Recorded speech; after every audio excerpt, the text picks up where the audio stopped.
My name is Sarah Mitchell, and I'm 32 years old.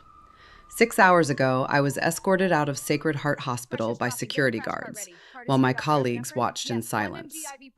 They took my badge, my access card, and told me I was fired, effective immediately.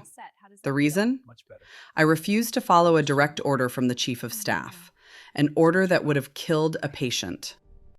What the hospital didn't know was that the patient in room 304 wasn't just anyone. He was Lieutenant Commander Garrett Stone, one of the most decorated members of SEAL Team 6. And what I didn't know was that refusing to let him die would trigger a chain of events that would shake the entire hospital to its foundation. This is the story of how I lost everything I worked for, and how the most elite military unit in the world showed up to get me back. I need to take you back to the beginning, to help you understand how I ended up here. I've been a nurse for 10 years. It's not just what I do, it's who I am. When I was 8 years old, my little sister Emma got sick with pneumonia.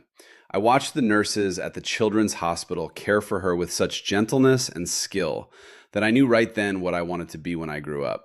I wanted to be the person who made scared kids feel safe. I wanted to be the person who stood between life and death and fought for life every single time. I put myself through nursing school, working double shifts at a diner. I graduated top of my class. I took every advanced certification I could find: critical care, emergency medicine, trauma response. I wasn't satisfied being good. I needed to be excellent because people's lives depended on it. Sacred Heart Hospital hired me 7 years ago, and I poured everything into that job. I worked the overnight shifts nobody wanted. I covered holidays so nurses with families could be home. I stayed late, came in early, and never once complained. My supervisors called me reliable. My colleagues called me dedicated. Patients called me an angel. But there was one person who never saw me that way: Dr. Richard Thornton, the chief of staff. He was a man in his late 50s, arrogant, controlling, and obsessed with the hospital's reputation. To him, patients weren't people. They were numbers on a spreadsheet, risks to be managed, problems to be solved. We clashed from the first week I started working there. I remember the first time we had a real confrontation. There was a homeless man brought into the emergency room with severe frostbite. Dr. Thornton wanted to stabilize him and discharge him immediately because the man had no insurance. I refused. I told him the man needed to be admitted, that sending him back onto the streets would be a death sentence. Thornton got in my face and told me I didn't make those decisions. He said I was a nurse, not a doctor, and I needed to remember my place. But I didn't back down. I went over his head to the hospital director, and the man was admitted. Thornton never forgave me for that.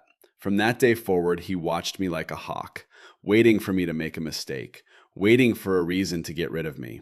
For years, I walked a tightrope. I did my job perfectly, followed every protocol, documented everything twice. I gave him no ammunition. But I also never stopped fighting for my patients. If a doctor wrote an order I thought was wrong, I questioned it.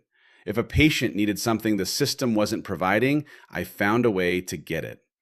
I became known as the nurse who didn't take shortcuts, who didn't look the other way, who put patients first no matter what.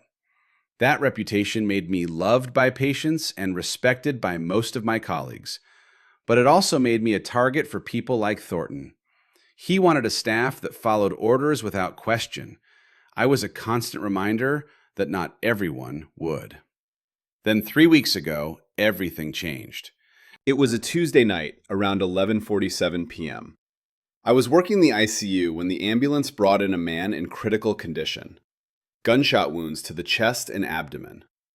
He'd been found unconscious in an alley downtown. No identification, no wallet, nothing. The paramedics said he'd been bleeding out when they found him, and it was a miracle he was still alive. We got him into surgery immediately.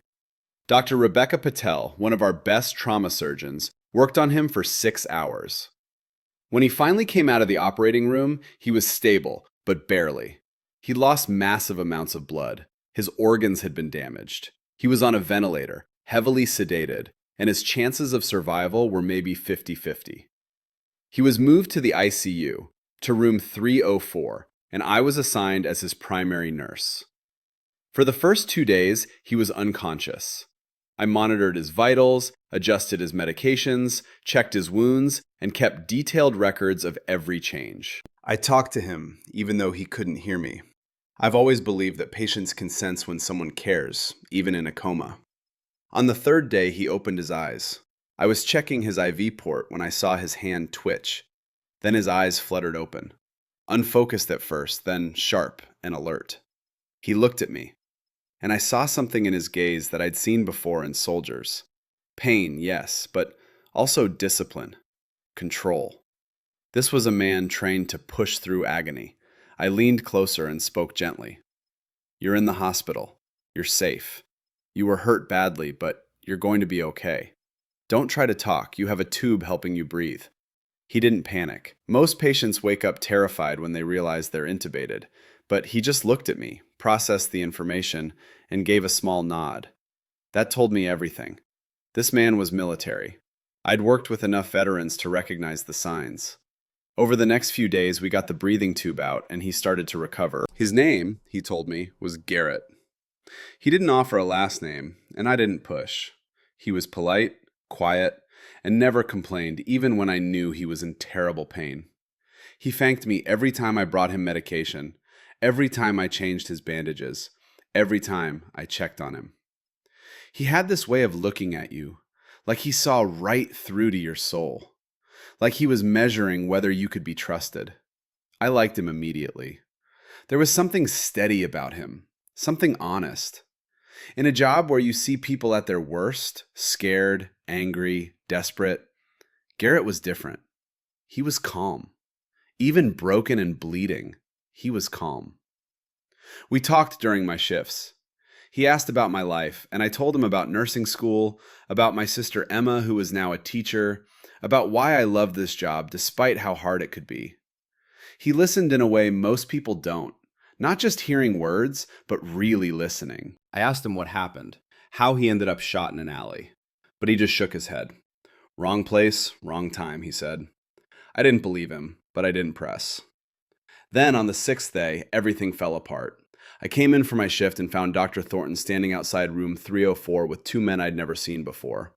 They were wearing suits, but they had that same look Garrett had. Military, hard, dangerous. Thornton saw me and his face went cold. Nurse Mitchell, we need to talk. He pulled me into a conference room and the 2 men followed. Thornton didn't waste time. The patient in room 304 is being transferred. These gentlemen are here to handle the arrangements. I looked at the men, then back at Thornton. Transferred where? He just had surgery. He's not stable enough to be moved. That's not your concern, Thornton said. You'll prepare him for transport immediately. Something about the whole situation felt wrong. I looked at the 2 men again. One of them smiled, but it didn't reach his eyes. Don't worry, nurse. We'll take good care of him. I turned to Thornton. I need to see the transfer orders. I need to know where he's going and who's taking responsibility for his care during transport. Thornton's jaw tightened.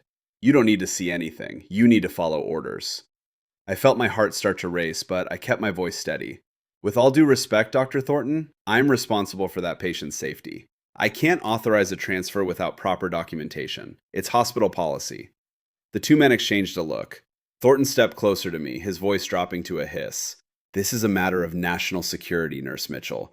You are out of your depth. Do your job and prepare the patient, or I will have you removed from this hospital permanently. I stood my ground. If this is legitimate, then you can provide the paperwork. If you can't, then I'm not moving him. Thornton's face turned red. He looked at the 2 men and said, "Give us a moment." They stepped outside and Thornton rounded on me. "You have no idea what you're interfering with," he said. "That man is not who you think he is. This is bigger than you, bigger than this hospital. If you don't do exactly as I say, you will regret it." "Is he in danger?" I asked. Thornton hesitated, just for a second, and that told me everything.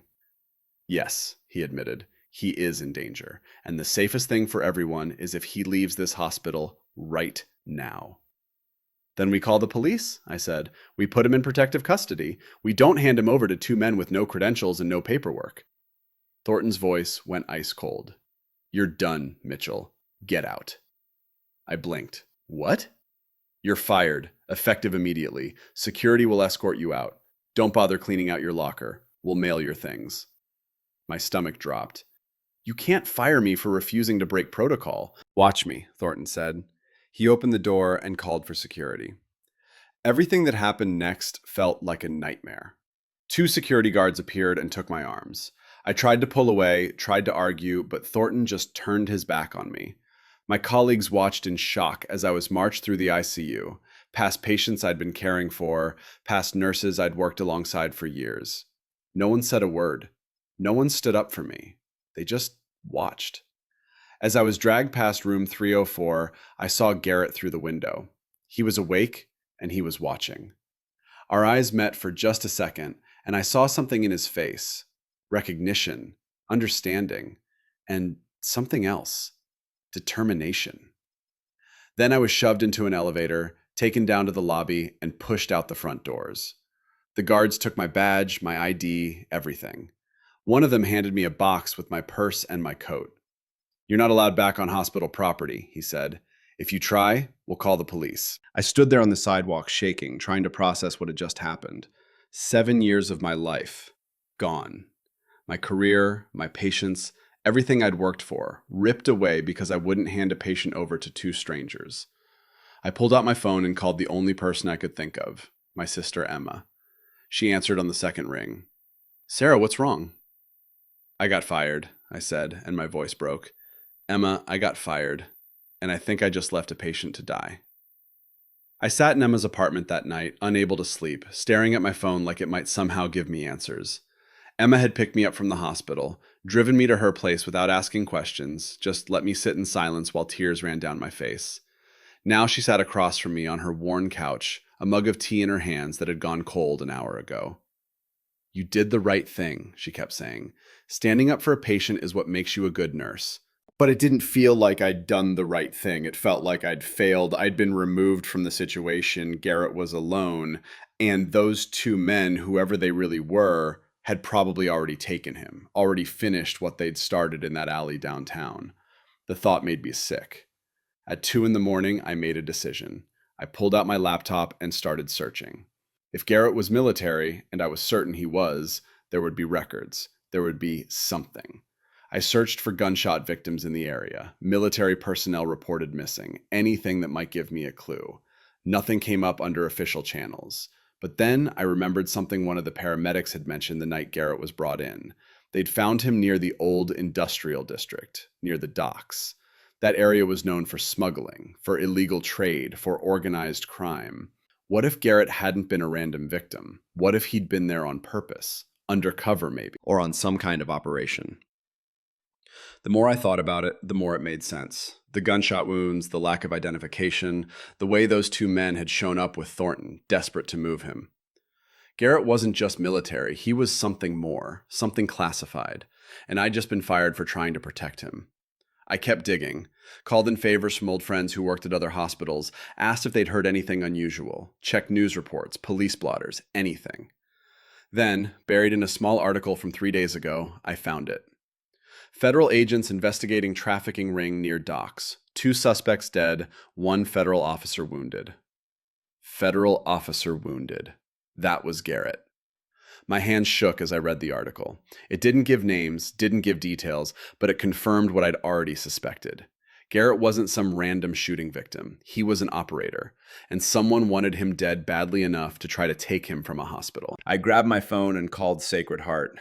I needed to warn someone, needed to make sure Garrett was safe. The operator answered on the 3rd ring. "Sacred Heart Hospital, how may I direct your call?" "I need to speak to someone in the ICU. It's urgent." "May I ask who's calling?" "This is Sarah Mitchell. I'm a nurse." "I'm sorry, Miss Mitchell, but you're no longer employed here. I can't transfer your call." "This is an emergency," I said, my voice rising. "There's a patient in room 304 who's in danger. Please, just let me talk to someone." "I'm going to have to hang up now, Miss Mitchell. If you call again, we'll contact the authorities." The line went dead. I sat there staring at my phone, feeling completely helpless. I'd been cut off, blocked out. And Garrett was still in that hospital, surrounded by people who either didn't know the danger he was in or didn't care. Emma put her hand on my shoulder. "Sarah, maybe you should let this go. You did what you could. You can't save everyone. But I couldn't let it go. I couldn't walk away knowing I might have left someone to die. That wasn't who I was. That wasn't why I became a nurse. I stood up and grabbed my coat. Where are you going? Emma asked. Back to the hospital. Sarah, they'll call the police. You'll get arrested. I don't care, I said. I have to know he's okay. I drove back to Sacred Heart just as the sun was starting to rise. The parking lot was almost empty at this hour, just a few cars belonging to the overnight shift. I parked in the back and sat there for a moment, trying to figure out how I was going to get inside. Security had my badge. They'd recognize me if I walked through the front door. Then I remembered the loading dock. It was usually unmanned early in the morning, and the door was always propped open for deliveries. I'd used it hundreds of times when I needed to move supplies quickly. I slipped out of my car and made my way around the building, keeping to the shadows. My heart pounded so hard I could hear it in my ears. Every sound made me jump: a car door closing, a bird taking flight, the distant wail of a siren. The loading dock door was open, just like I'd thought. I stepped inside and found myself in the familiar basement corridors. I knew this hospital like the back of my hand. Every hallway, every stairwell, every shortcut. I moved quickly, head down, praying I wouldn't run into anyone who recognized me. When I reached the ICU, I stopped at the stairwell door and peered through the window. The unit was quiet. A few nurses were at the station, reviewing charts. I didn't see Thornton or the two men from yesterday. I needed to get to room 304, but I couldn't just walk across the unit. I waited, watching, until one of the nurses got up and headed toward the medication room. The other nurse was focused on her computer screen. This was my chance. I pushed through the door and walked quickly toward room 304, keeping my head down. My heart was in my throat. Every second I expected someone to shout, to stop me, to call security. But no one did. I reached the room and pushed the door open, and then I froze. The bed was empty. The monitors were off. The IV pole was gone. The room had been completely cleaned out like no one had ever been there at all. Garrett was gone. I stood there staring at the empty bed, feeling like I'd been punched in the stomach. I was too late. They'd moved him, just like Thornton said they would, and I had no idea where he was or if he was even still alive. Sarah? I turned and found myself face to face with Dr. Rebecca Patel. Her eyes went wide with shock. Sarah, what are you doing here? Where is he? I asked. The patient from this room, where did they take him? Dr. Patel glanced over her shoulder, then pulled me into the room and closed the door. You need to leave, she whispered urgently. Thornton is looking for you. He knows you came back. I don't care about Thornton, I said. I need to know where Garrett is. Is he safe? Dr. Patel hesitated, and I saw the conflict in her eyes. She was a good doctor, someone I'd always respected, but she was also scared. Sarah, I don't know what's going on, she said. All I know is that 2 federal agents came in last night and took him. Thornton signed off on it. They said it was a matter of national security. Did you see their credentials? She shook her head. Thornton handled everything. He told us not to ask questions. I felt a surge of anger. So you just let them take him? He was your patient. You were responsible for his care. Dr. Patel's face hardened. And you got yourself fired, Sarah. What did you think was going to happen? You can't fight the system. You can't win against people like Thornton. I can try, I said. Before Dr. Patel could respond, the door burst open. 2 security guards stood there. Behind them was Dr. Thornton, his face twisted with rage. I told you not to come back, he said. The guards grabbed my arms. I didn't resist. There was no point. As they dragged me out of the room, I looked Thornton in the eye. If he dies because of you, I said, I will make sure everyone knows what you did. Thornton just smiled. No one will believe you. You're a disgraced nurse who broke into a hospital. You're done, Mitchell. They dragged me through the ICU again, past the same nurses who'd watched me get fired the day before.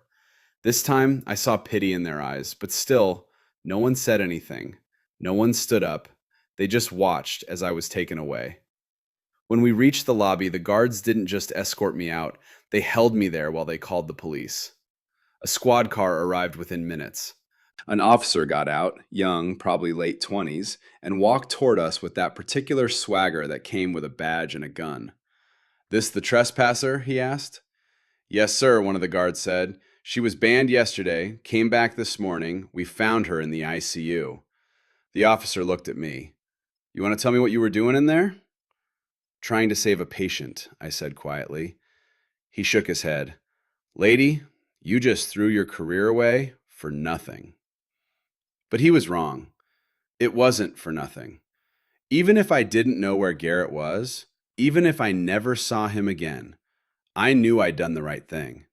I'd stood up when everyone else had stayed silent. I'd fought when it would have been easier to walk away.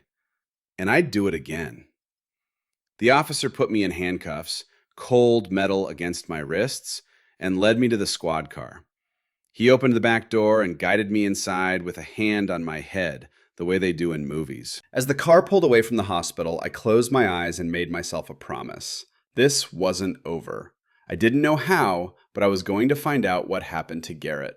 I was going to make sure he was safe, even if it cost me everything. The police station was exactly what you'd expect. Fluorescent lights, beige walls, the smell of bad coffee and industrial cleaner. They processed me like I was any other criminal. Fingerprints, mugshot, personal belongings in a plastic bag. Then they put me in a holding cell.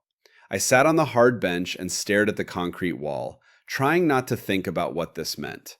An arrest record, criminal charges, the end of any chance I had of working as a nurse again. But all I could think about was Garrett's face, the determination I'd seen in his eyes when they dragged me past his room. He'd known something was wrong. He'd understood. 3 hours passed before Emma showed up with a lawyer. His name was Marcus Reed, a friend from her law school days. He looks more annoyed than concerned as he sat across from me in the small interview room. This is bad, Sarah, he said. Breaking into a hospital? Trespassing after you were explicitly banned from the property?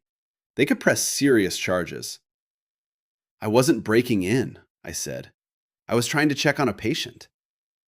A patient you were no longer authorized to treat, Marcus said. Look, I can probably get you out on bail, but you need to understand something. The hospital has a strong case. If they want to make an example out of you, they will. Let them, I said. Marcus sighed and leaned back in his chair. Emma told me you think this patient was some kind of federal agent. Is that true? I think so, but I don't have proof. All I know is that 2 men showed up claiming to be federal agents, and the hospital handed him over without verifying anything, and now he's gone. Marcus was quiet for a moment, thinking. If he really is a federal agent, there might be people looking for him. People who could help you. How do I find them? I asked. You don't, Marcus said. If they exist, they'll find you. That wasn't good enough. I couldn't just sit around and hope someone would show up. But before I could argue, a police officer opened the door. Miss Mitchell, you've been bailed out. You're free to go. I looked at Marcus, confused. I thought you said it would take time. It should have, Marcus said, standing up. But someone just posted your bail, and it wasn't me. Who was it? I asked. The officer shrugged. Anonymous benefactor, paid in full. You're a lucky woman. I didn't feel lucky. I felt suspicious. Who would bail me out? I didn't have that kind of money, and neither did Emma. The only people who even knew I'd been arrested were Emma, Marcus, and the hospital. As I walked out of the police station into the afternoon sunlight, I kept looking over my shoulder, waiting for someone to appear, to explain what was happening. But no one did. Emma was waiting outside, and she hugged me tight. I was so worried. I'm fine, I said, but I wasn't. I was confused and scared and angry all at once. We drove back to her apartment in silence. When we got inside, I collapsed onto the couch, exhausted. Emma made tea, her solution to every crisis, and we sat there, not saying much. I kept replaying everything in my head, trying to make sense of it.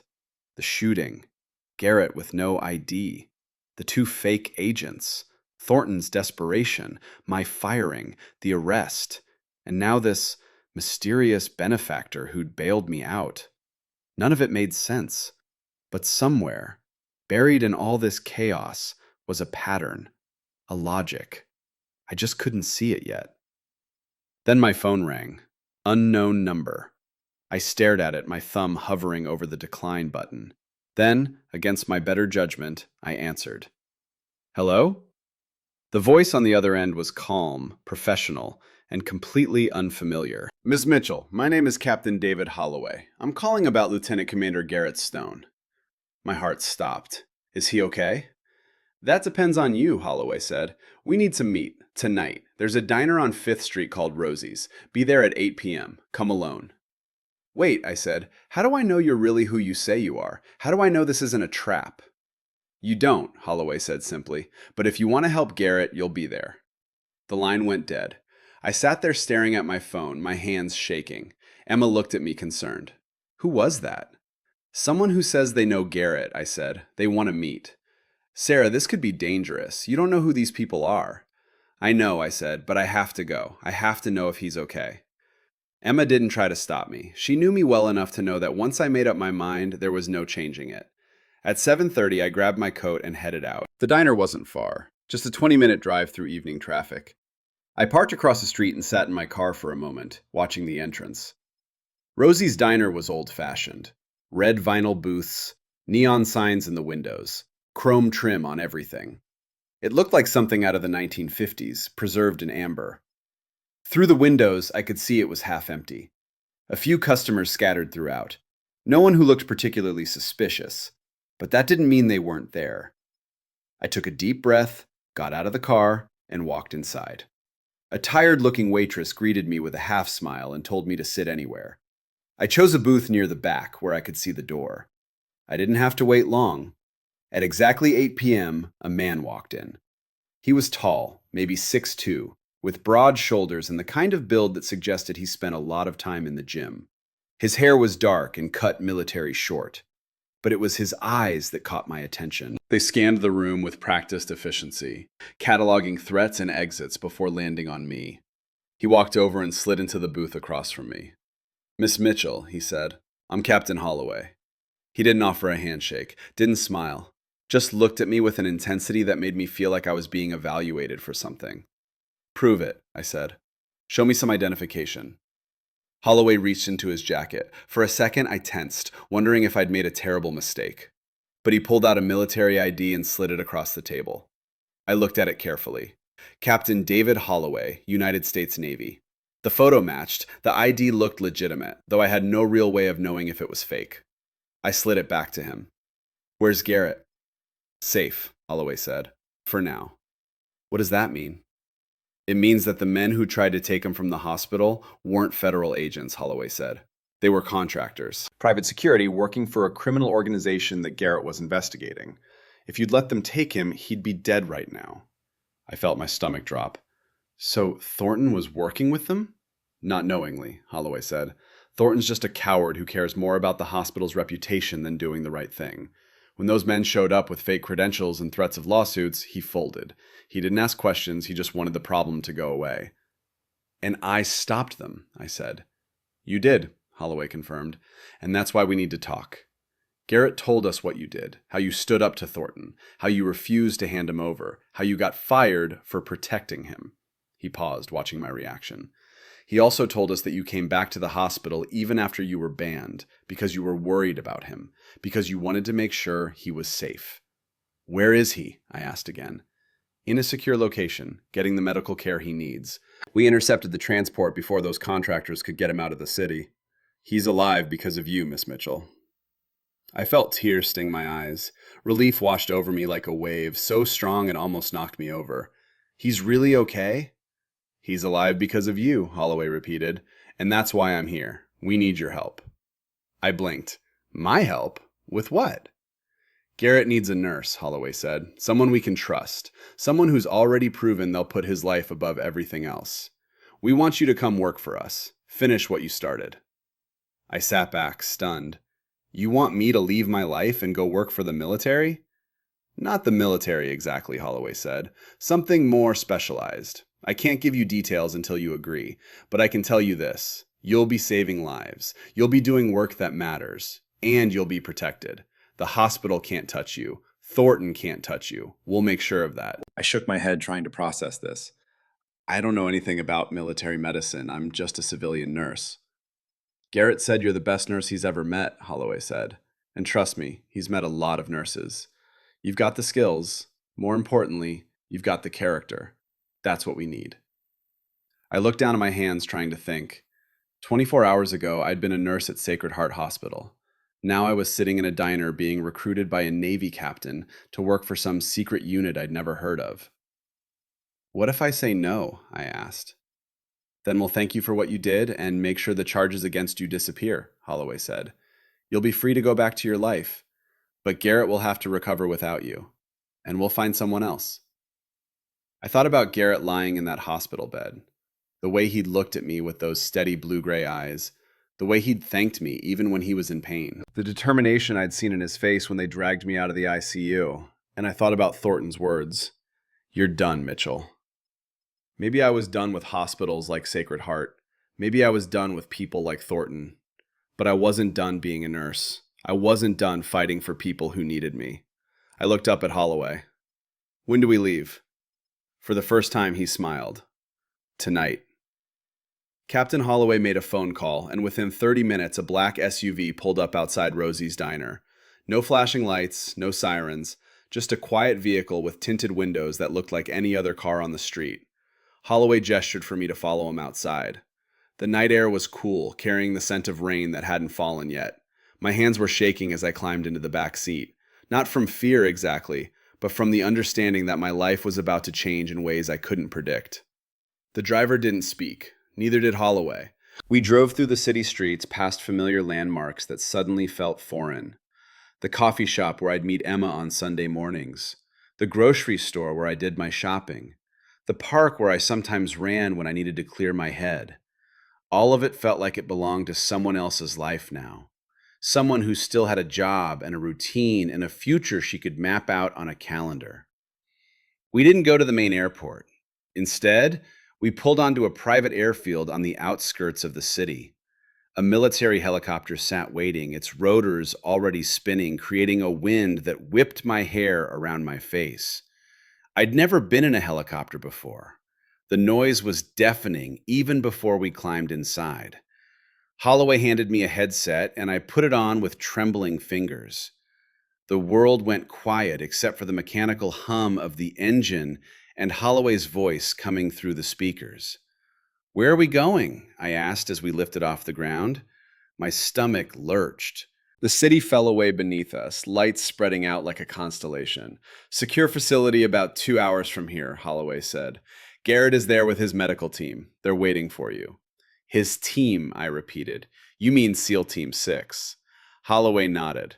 The mission Garrett was on when he was shot, it was critical. He was gathering intelligence on a trafficking network that's been moving weapons and people through the port. Guns, drugs, sometimes worse. He got too close, and they tried to eliminate him. When that failed, they tried to finish the job at the hospital. "But I stopped them," I said. "You did," Holloway confirmed, "but the threat isn't over. These people have resources, connections, money. They're not going to stop coming after Garrett. That's why we need someone we can trust to keep him alive while he recovers." I looked out the window at the dark landscape below.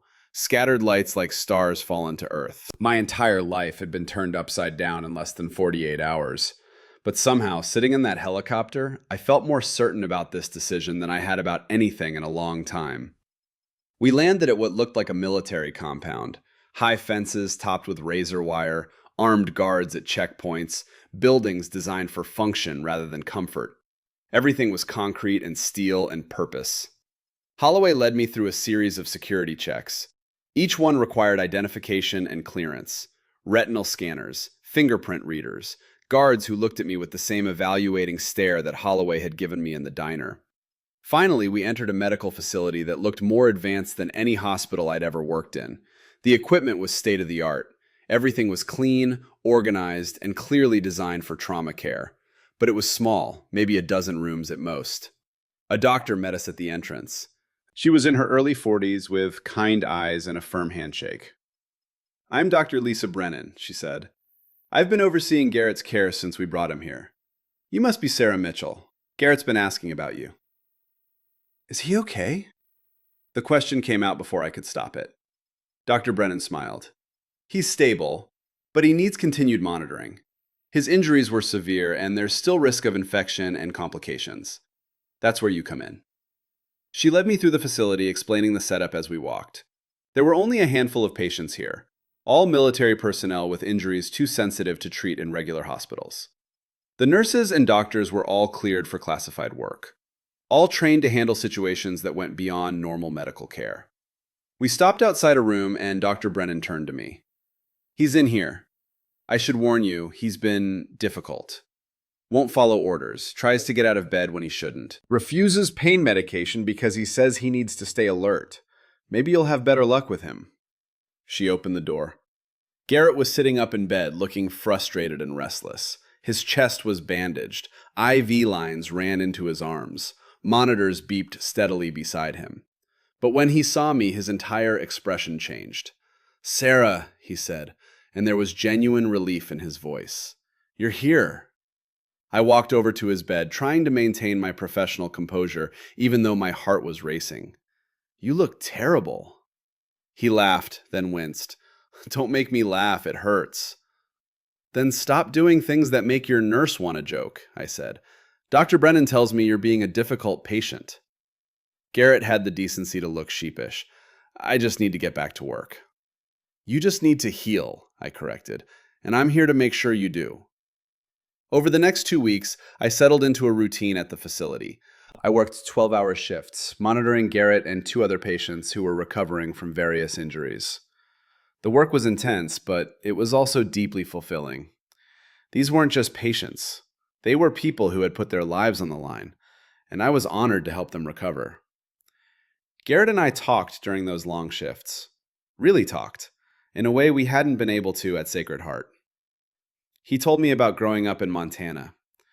Wide open spaces and cold winters and a father who'd been a Navy pilot. He told me about joining the SEALs at 22, about the missions that had shaped him into the person he was. I told him about Emma, about nursing school and working those double shifts at the diner, about the homeless man I'd fought to keep in the hospital years ago, the fight that had made Thornton hate me from the start. "You've always been a fighter," Garrett said one evening. His color was better now, his breathing easier. "That's what I saw in you at Sacred Heart. You didn't back down from Thornton, even when it would have been easier." "I couldn't," I said. "It's not who I am." "I know," Garrett said. "That's why I told Holloway to bring you here. We need people like you. People who do the right thing, even when it costs them everything." His words stayed with me. For so long, I'd felt like standing up for what was right had only brought me pain. I'd lost my job, my reputation, my sense of security. But here, in this place, I was seeing the other side. The people I'd helped, the lives I'd saved, the difference I'd made. As Garrett grew stronger, I learned more about what had happened. The trafficking network he'd been investigating was massive, with connections to organized crime, corrupt officials, and international smuggling operations. Garrett and his team had been gathering evidence for months, working undercover, taking risks that would terrify most people. The night Garrett was shot, he'd been meeting with an informant at the docks. But the meeting was a setup. The informant had been compromised, and Garrett walked into an ambush. He'd fought his way out, taking down 2 attackers before the bullets found him. He'd managed to escape and collapsed in that alley, where the paramedics found him, barely alive. The men who showed up at Sacred Heart, Marcus Devereaux and his partner, were part of the same organization. They'd bribed someone in Thornton's office to find out where Garrett was, then posed as federal agents to gain access. If I hadn't delayed them, if I hadn't made a scene and forced Thornton to fire me in front of witnesses, they would have taken Garrett out a back entrance and finished what they'd started. "You saved my life," Garrett said to me one evening, about 10 days after I'd arrived. "I want you to know that. What you did wasn't just brave, it was everything." "I just did my job," I said quietly. "No," Garrett said. "You did more than that. You sacrificed everything for a stranger. Most people wouldn't have done that." I looked at him. This man who'd been through so much, who'd survived things I couldn't even imagine. He wasn't just a patient anymore. He was a reminder of why I became a nurse in the first place. To stand between people and death. to fight for life no matter the cost. 3 weeks after I arrived at the facility, Holloway called me into his office. "Garrett's almost ready to return to duty," he said. "Dr. Brennan says he's healing well, ahead of schedule even. You've done excellent work, Sarah." "Thank you," I said. Holloway leaned back in his chair. "I want to offer you a permanent position here. We need someone with your skills and your character. You'd be working with some of the best operators in the world, helping them recover, helping them get back to their missions. It would be classified work and it wouldn't be easy, but it would matter." I thought about it. Thought about Sacred Heart, about the job I'd lost, about the life I'd left behind. And I realized I didn't want to go back. Not to hospitals like that, where administrators cared more about money than patients, where doing the right thing could get you fired. Here, things were different. Here, I was valued. Here, my work had meaning. "I accept," I said. Holloway smiled. "Welcome to the team, Sarah." But there was still one piece of unfinished business. Sacred Heart Hospital. Dr. Thornton. The charges that had been filed against me. Holloway had assured me they would take care of it, but I didn't understand what that meant until the day it happened. I was in the medical wing, checking on one of my patients when Holloway found me. "You need to see this," he said, handing me his phone. On the screen was a news article. The headline read, "Sacred Heart Hospital under federal investigation for patient safety violations." My hands trembled as I read. The article detailed how federal agents had raided Sacred Heart Hospital following allegations of misconduct. Dr. Richard Thornton had been placed on administrative leave. The hospital's security protocols were being reviewed after reports that unauthorized individuals had gained access to patient areas. But the most shocking part was buried in the third paragraph. The investigation was prompted by testimony from multiple sources, including Navy personnel who alleged that hospital staff had compromised the safety of a federal agent recovering from injuries sustained in the line of duty. "You did this," I said, looking up at Holloway. "We did this," Holloway corrected. "Thornton put Garrett's life at risk. He violated federal law when he handed over a patient to people he didn't verify. He tried to cover it up and he tried to silence you. That's not acceptable." "What about the charges against me?" I asked. "Dropped," Holloway said. "Completely expunged from your record. As far as the legal system is concerned, it never happened." I felt tears well up in my eyes. For weeks, I'd been carrying the weight of what had happened, the fear that I'd ruined my career, that I'd never be able to work as a nurse again. And now, in one moment, it was all gone. But it wasn't just relief I felt, it was vindication. Thornton had called me done, had said no one would believe me, but he was wrong. The truth had come out, justice had been served. That evening, I sat with Garrett in his room. He was out of bed now, doing physical therapy, getting stronger every day. He'd be returning to his team soon, back to the dangerous work that had nearly killed him. "I saw the news," I said, "about Sacred Heart." Garrett nodded. "Thornton got what he deserved. He put profits over people. He put his reputation over my life. Men like that don't belong in medicine." I thought about my colleagues at Sacred Heart, the nurses who'd watched me get dragged out without saying a word. I wondered how they were handling the investigation, whether any of them regretted their silence. "Do you ever think about going back?" Garrett asked. "To regular nursing, I mean, to a normal hospital?" I shook my head. This is where I belong. This is the work I was meant to do. Garrett smiled. "I'm glad. The team needs you. I need you." There was something in the way he said it, something that made my heart skip. Over the past few weeks, our relationship had evolved. We'd gone from nurse and patient to something more. Friends, certainly, but maybe something beyond that, too. "I never thanked you properly," Garrett said, "for what you did at Sacred Heart, for standing up when everyone else backed down." "You don't need to thank me," I said. "Yes, I do," Garrett said. "You lost everything because of me. Your job, your reputation, your sense of security, and you never once complained. You never once blamed me." "I didn't lose everything," I said. "I lost a job I didn't love anymore. I lost a life that was making me small. What I found here is so much bigger. Garrett reached out and took my hand. His grip was strong, warm, steady. Sarah Mitchell, you're one of the bravest people I've ever met. And I've met a lot of brave people. I squeezed his hand back, unable to find words. For so long, I'd felt invisible, undervalued, dismissed.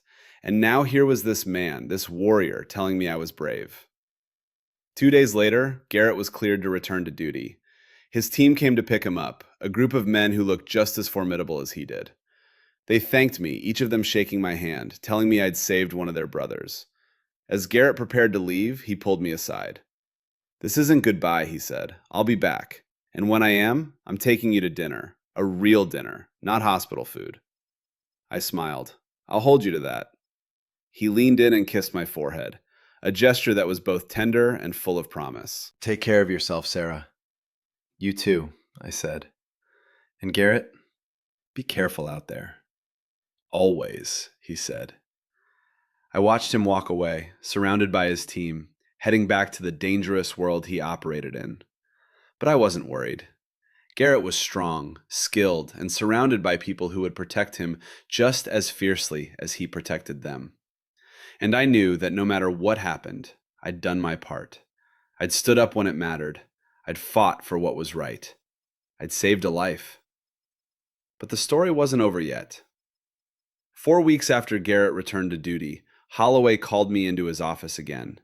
His face was grave. "We have a problem," he said. "The trafficking network Garrett was investigating, they know he survived. And they know someone helped him. They've been asking questions, making threats. We think they've identified you as a target." My blood ran cold. "What does that mean?" "It means we need to move you," Holloway said. "Somewhere more secure. Somewhere they can't find you." "No," I said. "I'm not running. I'm not hiding." Holloway looked at me with something like respect. "Sarah, these people are dangerous. They've killed federal agents before. They won't hesitate to." "I don't care," I said. "I stood up to them once. I'll do it again." Before Holloway could argue, his phone rang. He answered it, listened for a moment, then his face went pale. "When?" he said. Then, "How many?" Then, "Get everyone to the safe room. Now." He hung up and looked at me. "They're here. A team of contractors just breached the perimeter. 12 men, heavily armed. They're coming for Garrett's medical records. They're coming for you." The alarm started blaring. Red lights flashed in the hallways. Through the window, I could see people running. "Come on," Holloway said, grabbing my arm. "We need to get you to safety." But I pulled away. "Where's Garrett?" "He's on his way back, 20 minutes out." "Sarah, we don't have time." "Then we buy him 20 minutes, I said. I ran to the medical wing. 2 other nurses were there, both younger than me, both terrified. "We need to evacuate the patients," I said. "Now." We moved fast, got the 2 recovering operators into wheelchairs, started wheeling them toward the safe room that Holloway had mentioned. But we were too slow, too exposed. The sound of gunfire erupted from somewhere below us, shouting, more alarms. They were inside. I made a decision. "Get them to safety," I told the other nurses. "I'll slow the attackers down." "How?" one of them asked. I looked around the medical wing, at the equipment, the supplies, the layout I'd memorized over the past month. "I know this facility better than they do," I said, "and I'm not going to let them hurt anyone else." I sent the nurses away with the patients, then started preparing. I wasn't a soldier. I didn't know how to fight. But I knew medicine. I knew chemistry. I knew anatomy. And I knew this building. I heard them coming before I saw them. Heavy boots on the stairs. Tactical gear rustling. The click of weapons being checked. 3 men appeared at the end of the hallway. They wore black combat gear and carried automatic weapons. Their faces were covered with masks, but I could see their eyes. Cold, professional, predatory. "There," one of them said, pointing at me. "That's the nurse." They started walking toward me, not running, not hurried. They thought I was helpless. They thought this would be easy. I stood in the middle of the hallway, blocking the entrance to the medical wing, and forced myself to stay calm. "You need to leave," I said. My voice shook, but I kept it steady. "This is a secure federal facility. You're committing a felony. One of them laughed. Lady, we're committing a lot more than a felony. Now move aside, or we'll move you. No, I said.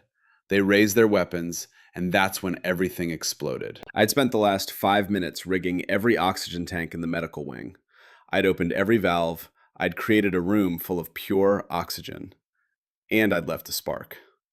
The explosion wasn't huge, not enough to bring down the building, but it was enough to knock the 3 contractors off their feet, enough to fill the hallway with smoke and confusion.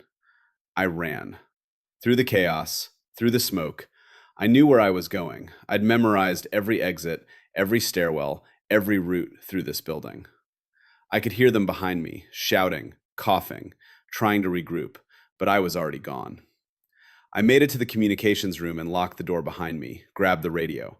Holloway, this is Mitchell. I've delayed 3 of them, but there are more. Where are you? Safe room, Holloway's voice crackled back. Sarah, you need to get out of there. They're sweeping the building. Where's Garrett? 10 minutes out. Then I buy us 10 minutes, I said.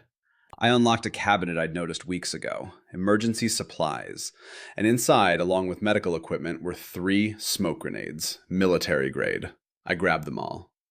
For the next 8 minutes, I turned the facility into a maze of smoke and confusion. I knew every hallway, every room, every hiding spot. The contractors had superior weapons and training, but I had home field advantage. I led them in circles, set off alarms in empty rooms, made them think I was in places I wasn't. But I couldn't keep it up forever. They were getting closer, getting smarter. They were starting to figure out my patterns. I was trapped in the East Wing when I heard the sound that changed everything. Helicopters. Not just one, multiple. The distinctive thump of military helicopters coming in fast and low. Through the window, I saw them. 3 Black Hawks dropping toward the landing pad. And rappelling down ropes, fast and efficient, were men in full tactical gear. SEAL Team 6 had arrived. And Garrett was with them. I saw him hit the ground and immediately start moving toward the building. His team spread out with military precision, surrounding the facility, cutting off every exit. The contractors in the building realized what was happening. I heard them shouting to each other, panic creeping into their voices. Abort! Abort! We have military inbound! They tried to escape, tried to fight their way out. But you don't fight your way through SEAL Team 6. The whole thing was over in less than 3 minutes. Efficient, brutal, professional.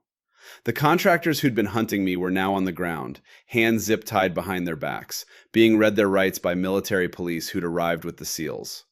I emerged from the East Wing, covered in soot, shaking from adrenaline, and found Garrett standing in the main hallway. He looked at me. I looked at him. You're supposed to be recovering, I said. I heard you were in trouble, Garrett said. So I recovered faster. Then, before I could say anything else, he crossed the distance between us and pulled me into his arms. Not a hug exactly, more like an anchor, something solid to hold on to while the world stopped spinning. You're insane, he said into my hair. You know that? You're absolutely insane. I learned from the best, I said. 6 weeks later, Sacred Heart Hospital settled the lawsuit with the federal government. Dr. Richard Thornton was permanently barred from practicing medicine. The hospital implemented new security protocols and hired an entirely new administrative team. I heard through Emma that several of my former colleagues had reached out, wanting to apologize for not standing up for me. But I didn't need their apologies. I'd moved on. I'd found my place. I was working full-time at the facility now, director of the Combat Medic Training Program, a position Holloway had created specifically for me. I trained both military and civilian medical personnel in trauma care, teaching them the skills they'd need when everything went wrong and protocol wasn't enough. Garrett kept his promise. When he returned from his next mission, we went to dinner, a real restaurant, with candles and wine and conversation that lasted for hours. We talked about everything and nothing, and by the end of the night, I knew that this man had become more than just a patient I'd saved. He'd become someone I cared about deeply. Our relationship grew slowly, carefully. He was gone often, sometimes for weeks at a time, but when he came back, we picked up right where we left off. He told me stories about his missions, the ones he was allowed to share. I told him about the patients I was caring for, the lives we were saving together. One evening, about 8 months after I'd first met him in that ICU at Sacred Heart, Garrett and I were walking through the compound. The sun was setting, painting the sky in shades of orange and pink. "Do you ever regret it?" he asked, "walking away from Sacred Heart, from the life you had?" "Not for a second," I said. "That life was killing me slowly. This life is giving me purpose." Garrett stopped walking and turned to face me. "Sarah, I want you to know something. What you did that day, refusing to let them take me, that changed everything. Not just for me, but for the mission, for my team, for all the people we've helped because I'm still alive. You're a hero." "I'm not a hero," I said. "I'm just a nurse who did her job." "You're so much more than that," Garrett said. "And I'm grateful every day that you walked into my life." He pulled me close and we stood there in the fading light. Two people who'd found each other in the most unexpected way. Two people who'd faced darkness and come out stronger. The following week, I stood in front of my first class at the training facility. 20 young medical professionals, nurses, paramedics, military medics, all looking at me with a mixture of respect and nervousness. "Most of you will never see combat," I began, "but someday you'll face a crisis where everything goes wrong, where the patient is dying, where protocol doesn't work, where you have to make a choice, follow the rules and watch them die, or break the rules and maybe save them." I paused, looking at each of them. "I'm here to teach you how to make that choice and how to live with it after." A young woman in the front row raised her hand. "Ma'am, is it true you stood up to armed contractors to protect a patient?" I thought about that night, about the fear and the smoke and the desperate minutes of buying time. "I stood up for my patient," I said. "That's what we do, even when it's hard, even when it's dangerous, even when it costs us everything, because some things are worth more than safety, integrity, duty, the oath we take to do no harm." The class was silent, absorbing this. Another student spoke up. "How do you know when to break the rules?" "You'll know," I said. "In that moment, when everything is falling apart and there's no time to think, you'll know. Trust your training, trust your instincts, and trust that doing the right thing is always worth it, even when the cost is high." After class, Garrett was waiting outside. "Good class, Director Mitchell," he said. "How's the team?" I asked. "Strong, ready. We've got another mission next week." I nodded, trying not to let my worries show. Every time he left, there was a chance he wouldn't come back. That was the reality of loving someone who lived in the shadows, who fought battles that would never make the news. But I'd made my choice.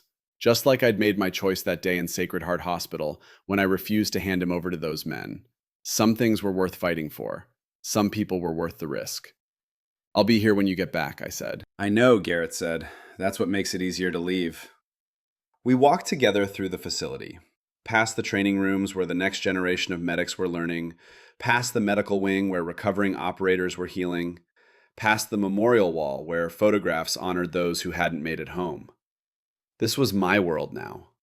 Not the sterile corridors of Sacred Heart, not the politics and bureaucracy and cowardice, but this place, where people understood sacrifice, where doing the right thing wasn't just encouraged, it was expected. My name is Sarah Mitchell, and I'm 33 years old. A year ago, I was fired from a hospital for refusing to follow an order that would have killed a patient. I lost my job, my reputation, and my sense of security. I was arrested, humiliated, and broken. But when I look back now, I realize that losing that job was the best thing that ever happened to me. It led me here, to work that matters, to people who value me, to a life that has meaning. Sometimes what looks like the worst moment of your life is actually the beginning of something better. Sometimes losing everything is the only way to find what you were meant to have. I stood up to Dr. Thornton. I refused to compromise my values. I fought for a patient when everyone else stayed silent. And because of that, I didn't just save Garrett's life. I saved my own. Sacred Heart Hospital fired me. But hours later, some of the most elite warriors in the world came looking for me. Not to punish me, to recruit me. Because they recognized something in me that my former employers never did. They saw strength. They saw integrity. They saw someone worth fighting for. If my story resonates with you, if you've ever felt undervalued or dismissed, if you've ever wondered whether standing up for what's right is worth the cost, let me tell you this. It is. Always. The world will tell you to play it safe, to follow orders, to keep your head down. But the moments that define us are the ones where we choose to stand up anyway, where we choose to fight even when we're scared, where we choose to do the right thing even when it costs us everything. I went from being a fired nurse to training heroes, from being called a criminal to being called brave, from losing everything to finding everything. And if I could go back to that moment in Dr. Thornton's office, knowing everything that would happen, I'd make the same choice again. Because in the end, it's not about what we lose, it's about what we're willing to fight for. And I fought for life. I fought for integrity. I fought for the belief that every patient deserves someone who will stand up for them, no matter what. That's my story. That's who I am. And I wouldn't change a single thing.